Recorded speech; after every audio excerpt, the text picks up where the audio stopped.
장성민 전 의원은 이재명 정권의 외교 실종을 강하게 비판하며 국제 무대에서 한국 대통령의 존재감이 사라졌다고 밝혔습니다. 그는 특히 한미 정상회담 일정이 전혀 확정되지 않았음을 지적하며 한국의 외교적 역할이 아쉬운 상황임을 강조했습니다. 그는 DJ 정부와 윤석열 정부에서 중요한 직책을 맡았던 인물로 외교 정책에 대한 신뢰를 기반으로 비판의 목소리를 높이고 있습니다. 현대 외교는 빠르게 변화하고 있는데 한국 대통령의 모습이 보이지 않는 상황이 더욱 우려스러운 정치적 배경을 제공합니다. 장 전 의원은 유럽, 일본, 우크라이나, 이스라엘 정상들이 백악관을 드나드는 동안 한국은 외교적 불참 상태에 있다는 사실을 강조했습니다.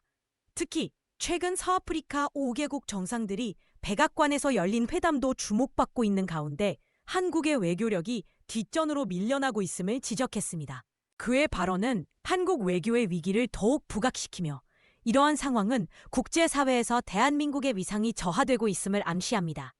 다른 기가들이 적극적으로 외교를 펼치는 가운데 한국의 외교력을 회복하지 못한다면 안보와 경제에 미치는 부정적 영향이 클 것입니다. 장 전 의원은 지난 5월과 7월의 아프리카 정상들의 백악관 방문을 예로 들며 이들 국가가 자원 중심의 외교를 통해 국제적 입지를 강화하고 있다는 점을 강조했습니다.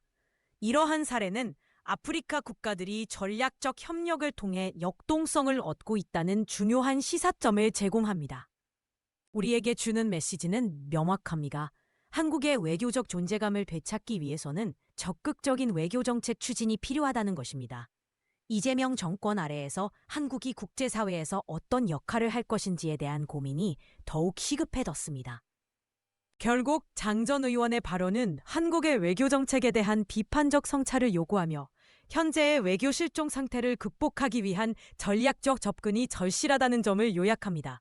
한미 정상회담 일정이 미정인 가운데 그 어느 때보다도 외교력이 필요합니다. 이제는 국민이 이러한 외교적 상황에 대해 고민하고 목소리를 내야 할 때입니다. 우리나라의 외교가 제대로 작동하기 위해서는 국민들의 관심과 참여가 필요하다는 사실을 잊지 말아야 합니다. 이제는 국민이 이러한 외교적 상황에 대해 고민하고 목소리를 내야 할 때입니다. 우리나라의 외교가 제대로 작동하기 위해서는 국민들의 관심과 참여가 필요하다는 사실을 잊지 말아야 합니다. 이제는 국민이 이러한 외교적 상황에 대해 고민하고 목소리를 내야 할 때입니다. 우리나라의 외교가 제대로 작동하기 위해서는 국민들의 관심과 참여가 필요하다는 사실을 잊지 말아야 합니다.